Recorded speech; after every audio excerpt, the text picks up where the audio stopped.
कि बड़ी खबर है, क्योंकि खेसारी लाल यादव से बातचीत चल रही है और कहा जा रहा है कि खेसारी लाल यादव राजनीति में एंट्री कर सकते हैं। यहां पे रघुवंशी बनाम यदुवंशी हमेशा से रहा है इस सीट पर। जैसे एक तरफ गुंजन सिंह के बारे में भी चर्चा चल रही है कि वो नवादा से सीट चाहते हैं और उनकी भी कई पार्टियों से ही बातचीत चल रही है। नमस्कार, कलम इंडिया न्यूज में आपका स्वागत है। मेरा नाम शैलेंद्र सिंह है। आज जिस लोकसभा सीट की बात हम कर रहे हैं वो कभी लालू प्रसाद यादव का गढ़ रहा था। गढ़ इसलिए क्योंकि वहां से कई बार वो सांसद चुने गए थे। शायद आप समझ भी गए होंगे कि मैं किस लोकसभा सीट की बात कर रहा हूं। ये लोकसभा सीट जो है वो फिलहाल बीजेपी के कब्जे में है, यानी कि बीजेपी उम्मीदवार यहां से जीतते आ रहे हैं, केंद्र में मंत्री भी रहे हैं, लेकिन यह सीट अब भी लालू प्रसाद यादव के गढ़ के रूप में ही जाना जाता है। हम बात कर रहे हैं छपरा लोकसभा सीट, मतलब सारण लोकसभा सीट। पहले यह छपरा हुआ करता था, लेकिन अब उसे नया नाम दे दिया गया सारण लोकसभा सीट। इस सीट की कई खासियत है। लालू यादव की पत्नी भी यहां से चुनाव लड़ चुकी हैं, लालू यादव के समधी भी यहां से चुनाव लड़ चुके हैं, लेकिन जो कारनामा लालू यादव ने इस इलाके में किया वो कारनामा कभी उनके पार्टी के उनके संगी साथी नहीं कर पाए। वो भी बताएंगे कि क्यों नहीं कर पाए, क्या रीजन रहा। लेकिन इस जिले की खासियत यह है कि इस जिले से बिहार को 6 पूर्व मुख्यमंत्री, यानी कि 6 मुख्यमंत्री जो है इस जिले ने दे दिए हैं। तो आप समझ सकते हैं कि यह जिला कितना समृद्ध है, और समृद्ध हो भी क्यों ना, क्योंकि इसका इतिहास ही कुछ ऐसा रहा है। कहा जाता है कि यहां पे हमेशा से यदुवंशी बनाम रघुवंशी की लड़ाई होती रही है, यानी कि यादव बनाम राजपूत। वहां से 6 मुख्यमंत्री रहे हैं। उस इलाके ने जो है वो 6 मुख्यमंत्री दिए हैं, जिसमें देखिए लालू यादव भी वहां से सांसद भी रहे हैं और पूर्व मुख्यमंत्री भी रहे हैं। राबड़ी देवी भी वहां से आती हैं और वो भी मुख्यमंत्री रही हैं। उसी तरीके से चंद्रिका राय हैं, वो भी जो है उनके पिताजी, चंद्रिका राय के पिताजी दारोगा प्रसाद राय, वो भी वहां से ताल्लुक रखते थे और वो मुख्यमंत्री रहे। वैसे ही अब्दुल गफूर हैं। ऐसे ही 6 लोग जो हैं वहां से सीएम रहे हैं, यानी कि आप उस इलाके की समृद्धता को इसका अंदाजा लगा सकते हैं इन चीजों से। हालांकि उस क्षेत्र का विकास जो है उस तरीके से हो नहीं पाया, लेकिन बात सियासत की कर रहे हैं तो सियासत में जो है राबड़ी देवी जो है वो 2014 के चुनाव में उतरी थी बीजेपी की तरफ से। क्योंकि हम राजनीति में ज्यादा पुराने आंकड़ों को नहीं देना चाहते कि आप लोग भी बोर हो जाएंगे। 2014 से बात करते हैं, जब से राजनीतिक अंगड़ाई जो है मोदी के आने के बाद स्थितियां बदली, उस समय से बात करते हैं। तो राबड़ी देवी जो है वो चुनाव में उतरी, लेकिन उन्हें भी हार का सामना करना पड़ा। देखिए लालू यादव का वो जो गढ़ है, उस गढ़ में जो है एक बार जब बीजेपी घुस गई तो वहां से उसको हटाना अब के दौर में थोड़ा मुश्किल हो गया है। लेकिन 2024 की भी बात करेंगे कि 2024 में क्या स्थितियां रहने वाली हैं और बीजेपी की क्या स्थिति रहने वाली है, आरजेडी जेडीयू कांग्रेस गठबंधन की क्या स्थिति रहने वाली है इस सीट पर, इस खास सीट पर, जिस पर लालू यादव का कभी तुत्ती बोलता था। तो हम आगे चर्चा करेंगे 2024 की, लेकिन थोड़ा सा फ्लैशबैक में चले जाते हैं। 2014 की बात बता दी कि आरजेडी की तरफ से लालू यादव की पत्नी मैदान में थी, लेकिन वो हार गई। 2019 में लालू यादव के समधी चंद्रिका राय को आरजेडी ने मैदान में उतारा। ये सोच के उतारा कि इस बार कुछ हो जाएगा, लेकिन 2019 में भी उनको हार का सामना करना पड़ा था। देखिए, आपको पहले ही बताया हमने कि यहां पे रघुवंशी बनाम यदुवंशी हमेशा से रहा है इस सीट पर, और राजीव प्रताप रूढ़ी एक तरीके से एक तरफा जीत हासिल करते रहे हैं।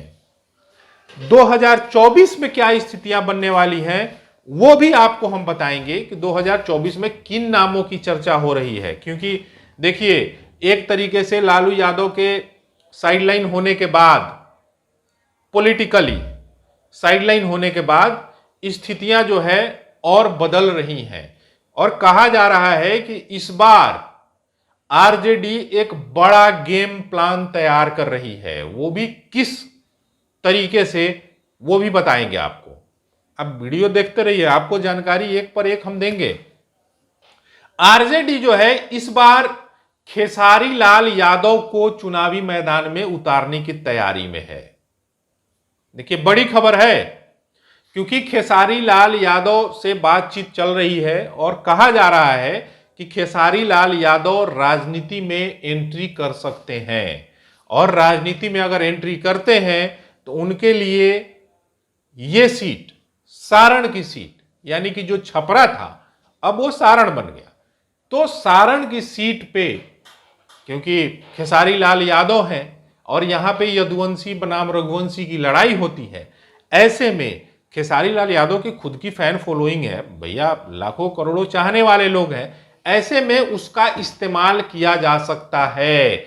जैसे एक तरफ गुंजन सिंह के बारे में भी चर्चा चल रही है कि वो नवादा से सीट चाहते हैं, और उनकी भी कई पार्टियों से ही बातचीत चल रही है। परफेक्शन आईएएस यूपीएसई और बीपीएससी फाउंडेशन क्लासेस के लिए समर्पित संस्थान। यहां आपको UPSC selected and interview appeared faculties द्वारा गाइड किया जाता है। Separate batches for Hindi and English medium. 65वीं और 64वीं बीपीएससी एग्जाम में 69 और 107 रिजल्ट्स एवं 66वीं बीपीएससी एग्जाम में 131 रिजल्ट्स हासिल किया है परफेक्शन आईएएस टीम ने। परफेक्शन आईएएस, कुमार टार, बोरिंग रोड, पटना।